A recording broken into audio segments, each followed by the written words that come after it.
We're in Silicon Valley, right? There's just nowhere else like it. People who have ideas, who want to start businesses, who want to solve problems. Athens, you know, the modern day Athens. The top of the game in any company, whether it's high tech or anything, has to do with can you think? And back to can you collaborate? Can you communicate? You can have all the bright ideas in the world, but if you don't know how to let other people know and how to share that, then you're not going to get anywhere. How do we think? It's an interesting question. Not only is it important to know something, but knowing what to do with that knowledge is even more critical. What does a child need to know? Interpersonal skills, socialization, teamwork. I want to see the creativity. I want to see the problem solving. I want to see that there's more than just, you know, I've got the degree, I went to the good school. A lot of people prepare their kids for what's hyped, right? In terms of, you know, getting a job and making a certain amount of money. And what really counts is resilience, you know, creativity, adaptability.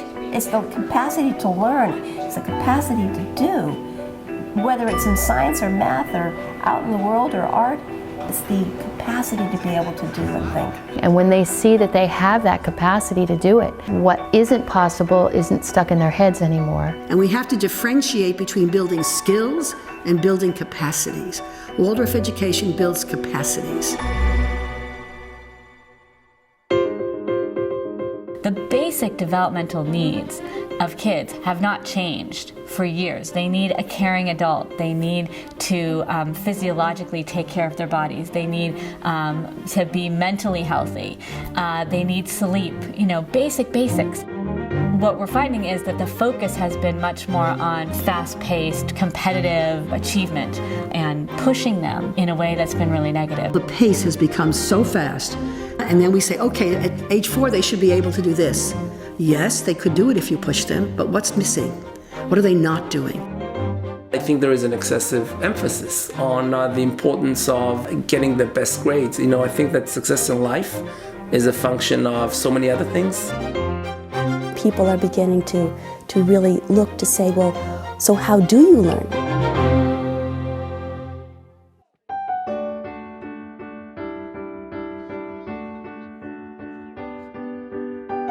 The Waldorf philosophy is to start a little bit later. I mean, you don't start kindergartners with reading. Kindergartners should be playing.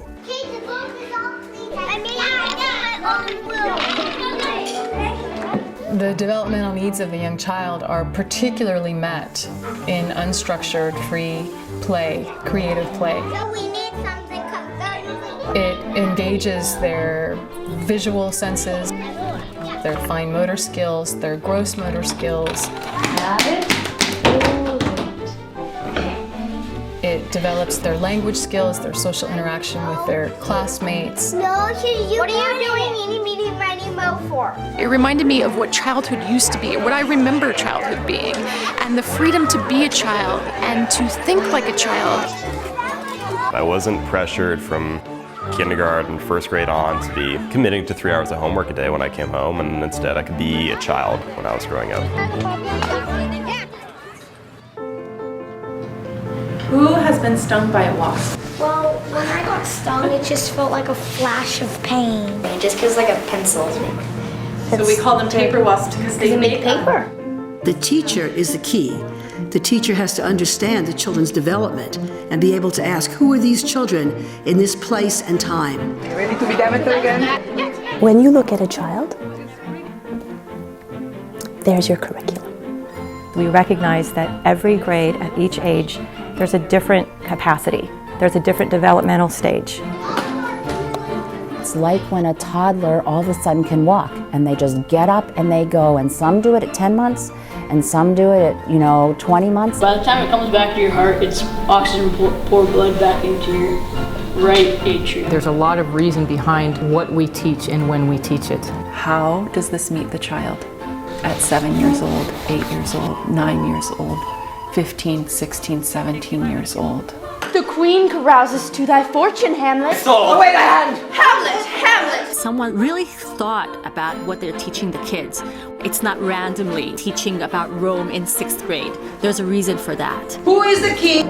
of Persians. I remember it. Everything they do is so interesting that they really want to do it in depth, and they retain it. My daughter retains everything, even what she learned in first grade 4 or 5 years ago. She really remembers. The skin is the biggest organ you have on your body and in your body. The epidermis, which is the top part, is mostly made out of dead and dying skin cells.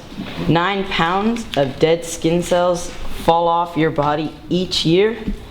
And if you're in a room and there's dust like on the windowsill, 90% of that is probably dead skin cells. Take what's in the child, what's naturally growing there, and then draw it out in the way that it can just really flourish.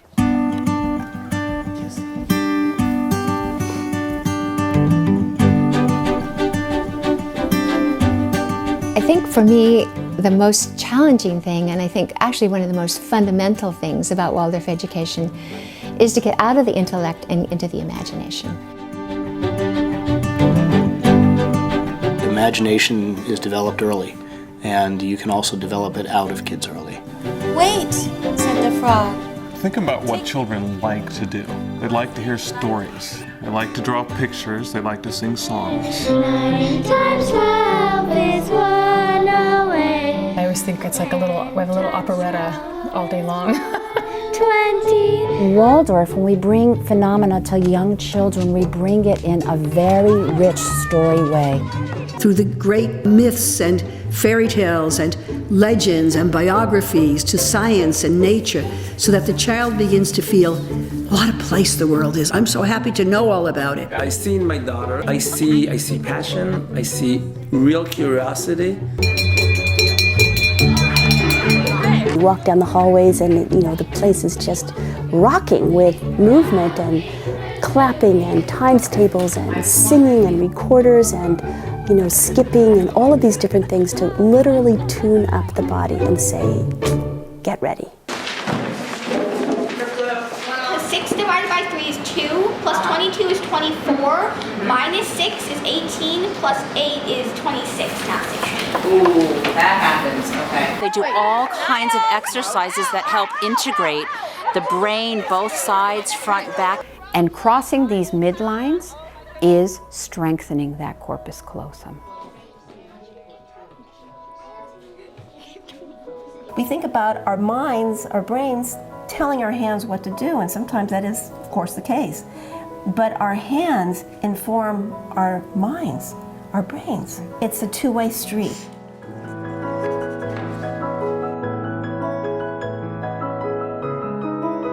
It's a rich, complex tapestry of multisensory learning.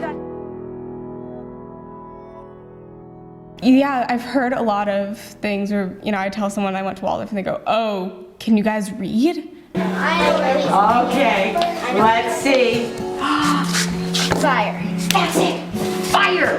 There's the E at the end. When you have all of your friends doing the other systems and their kids are reading in first grade, there can be a sense of insecurity.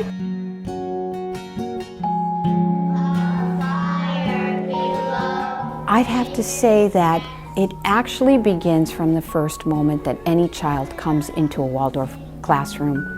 They are experiencing language. They are playing with language.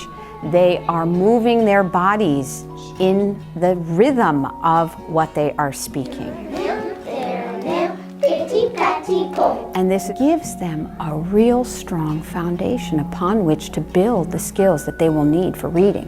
One day the light switch does flip, and it was slow, it was gentle, and it was, at a good pace.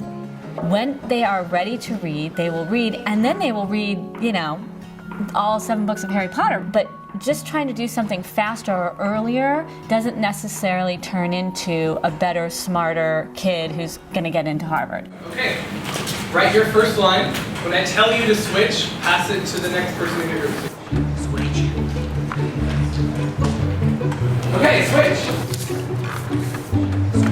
The velvety petals seductively luring the soul to wander. Enslaved souls reaching and screaming. Her hair tied in lotuses. The moving into the high school is developing the thinking. This one has a couple lines about humanity. This one only one line. Oh, this one would have been good. I think they're all good. Drunk, sleeping, Cyclops unaware. Overflowing with those tortured souls with life teeming. Aeolus is restless tonight. He is moving the wind around the world in and out of sight. It's like coming from a cocoon. The high school is like spreading your wings, and then you get to become the butterfly.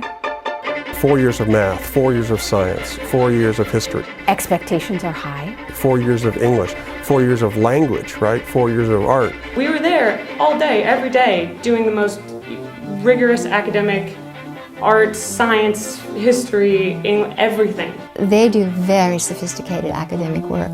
We're going to start with the E. coli cells, then we're going to add the DNA. A lot of people have this idea that Waldorf's not very strong in the math and sciences. That's just a superstition. I think what they're seeing is not that it's not strong in the math and sciences, but they're seeing a different style of teaching. And if you spend a little time in one of those classes, you can see it. We add the calcium chloride. Now we want to collect the cell colonies and see if you can see cell colonies in your plates. Kind of swirl it a little bit. It doesn't only teach them science.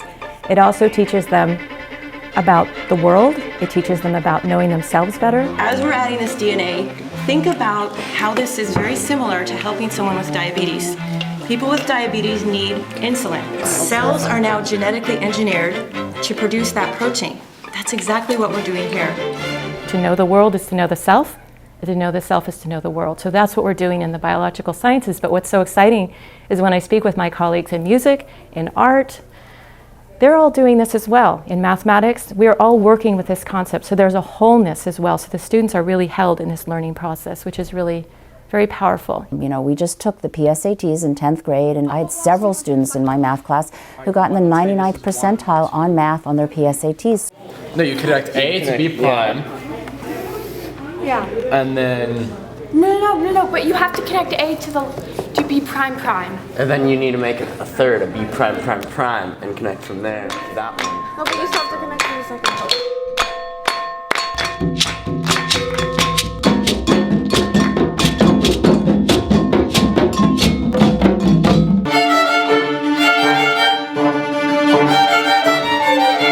So we go from imitation in the kindergarten to imagination in the lower grades to the intellect in the high school, coming to a new level of intellectual ability, but still they do the arts. And all the arts are woven into their main lessons in physics and in chemistry. And they do biographies, and they're always considering the really important questions of humankind and the important questions for themselves. Who am I? What am I doing here? How do I fit in this world? What am I supposed to do with the things that I'm given?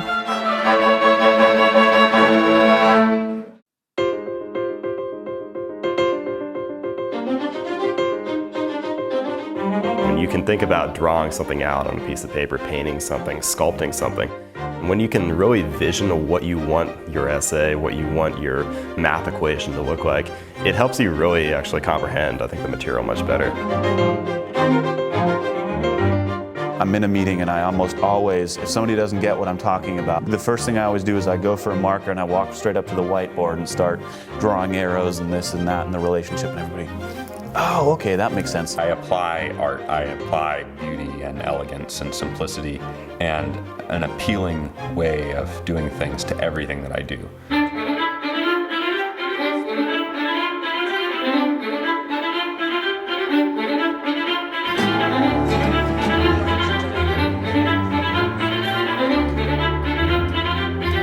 They understand drama from Greeks to George Bernard Shaw and Charlie Chaplin and Shakespeare, obviously. George, how old are you? Yeah, I'm 16, going on 17. And what do you want to do when school's over? I definitely have things in common with the character. I'm a little rowdy myself. The 10th graders, you know, working through some muck in themselves. The whole world's wrong, that's the matter. They come to a place where they really have to wrestle with how things work. I think it's my duty to make plans. 1, 2, 3, water!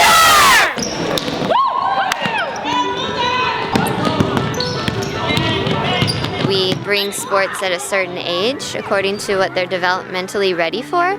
So in about grade 5 or 6, we encourage soccer and other competitive sports. There is value in sports, no question. The camaraderie is incredible, and my son, who has never played basketball before, is blossoming. I play sports. I play volleyball, tennis, soccer. Unfortunately not basketball, which people say is weird because I'm tall, but...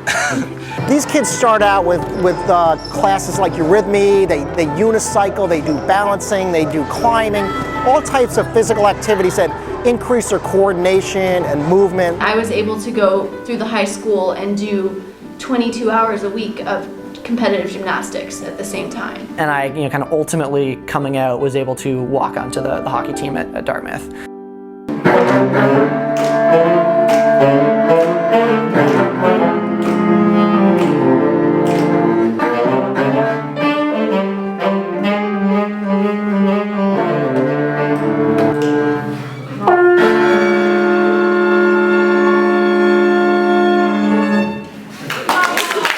They have exposure, all sorts of exposures through Waldorf, so that they can kind of get a taste for different flavors of things to see what really may pique their interest. It's the doing, the tasting, the creating, the making of the experiment from scratch. It's not getting some pre-boxed thing. I mean, you work with your hands, and it's a great complement to working with your brain. Right now they are threshing and winnowing the seeds so that we can replant in the winter and in the spring. It's kind of a practical understanding of a different way of doing things that I think has been lost by mainstream education. All right, here's the test. Anyone know what this is? Oats. Oats. This is quinoa. Amaranth. Ancient Sonoran wheat. Collecting all the poppy seeds. I think when they grow it and prepare it themselves and they cook it, they get a lot more excited about eating it. Actually thinking about where your food comes from. Everything tastes better when you grow it. A dry tomato. Nice and sweet. There is an interest in the world, interest in humans that shines out from these people. That approach to the world, engagement with the world, aliveness and learning is what Waldorf teachers work really, really hard to protect and keep at the center of what we're doing. You want to know a secret? Some of the tech world's biggest gurus are actually sending their own children to schools without a single computer. They're called Waldorf schools, and they are unplugged on purpose. Students use actual paper and pencils. Technology gets introduced. It's just something to experience later when it's not gonna hypnotize you. You need to interact with it, and you need to be good at it to be competitive in today's job market. And I think that Waldorf understands that. They're wonderful techniques and tools, and we all use them, and we're grateful for them. We can't imagine not having them anymore. But when they're at school, what should they be doing? You don't need people who are plugged into computers from age 4. You need to go out and experience the world, you need to experience nature. Not, just opening up the brain and pouring it in, but really the experience of knowledge. And learning what the process of figuring out an answer is. And, that is science. When you are growing up, just about this time in your life, your sweat glands underneath your armpits start to work. The teachers at Waldorf, even if you're not originally interested into a subject, they make it interesting. I spend more time with my teacher than with my mom or my dad. So they know you so well. Not just these figures of authority. Like, wow, they're really like a second parent. I have 25 children. Oh, sorry. I have 3 children. I just knew that they were going to take care of my kids, just like I would. Because they see the child, they're open to the child, and the child has that trust in the teacher.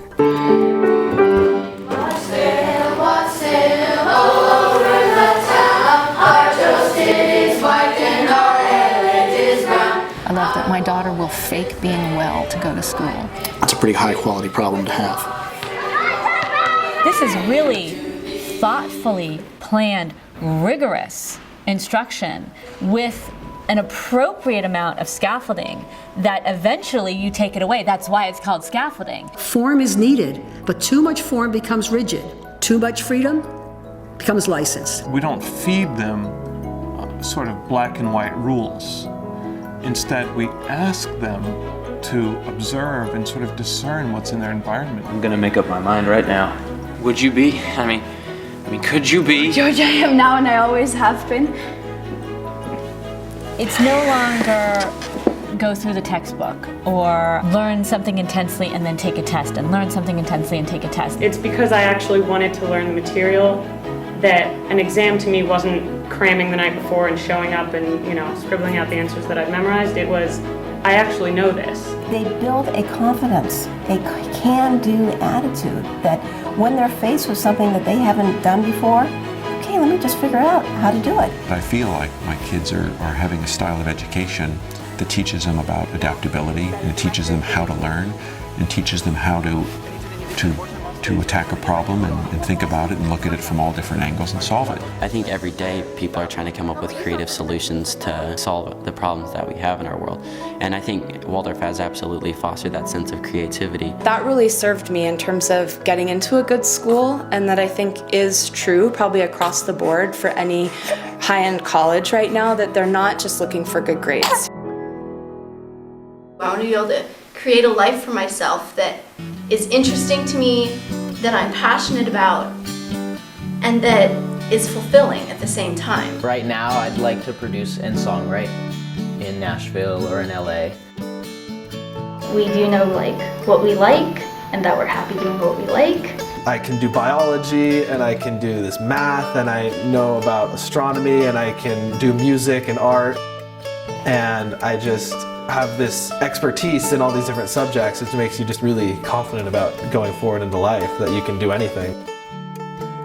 If you look at the things that the Silicon Valley CEOs are saying that they really want to see, creativity, communication, and collaboration. Interpersonal skills, socialization, teamwork. A curiosity and a persistence and a drive. Something that needs to make you keep going when you're sitting in the lab and you just, nobody's telling you what to do. I used to thought I wanted to be a soccer player, but things changed. Right now, I guess, entrepreneur or a businessman I really like doing business and stuff like that, working with people. It sounds as if you can tell a kid, if you're only good at that, 30 years from now, you'll have a great job and you'll be sought after. We don't know. The safety net is your own qualities, your own resilience. We can look around the world today and see a lot of 40-year-olds who don't know what they're doing because they were prepared for one thing and the world has changed. The big picture is the key here, because we live in a time where we don't know what the world is going to be like in 10 years. And they have to be able to think their way through it in a whole systems way. And, ultimately at the end of the day, as you kind of move forward in life, those are the things that are going to set you apart.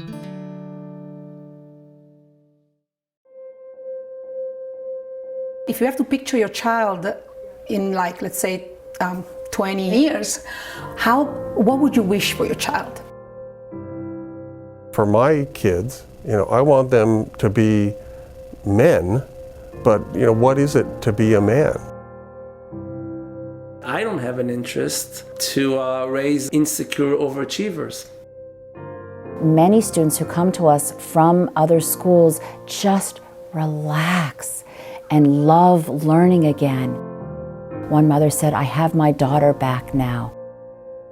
Every day, my children come home and I see their eyes excited, I see their smiles, they're happy. I'm not sure if it's all Waldorf schools or just this school, but the students are allowed to grow as people. It's not like you're parts of a machine and you're just stamping out students. They're not just concerned about preparing them for college, a college career, but they're also more concerned about preparing them for life. If I had to simplify Waldorf, it would probably be that they teach you how to learn. If you carry that with you, then they've given you the fundamental building block of your life. in the long run, you want a healthy, happy 35-year-old, and no one's going to remember what your fourth grader gets in math. I just didn't think about, will I appreciate this down the road? And you only come to realize that kind of later. It's tough to pitch that to a fourth grader. So here's the real reason you're doing this. And I have this pedagogical theory. It'll come up like in your living, in yourself, years after.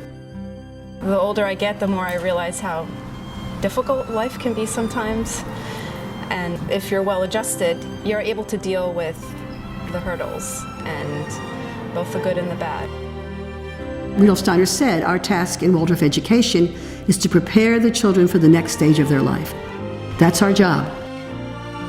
And so they become a truly actualized adult that can do what they're meant to do in the world.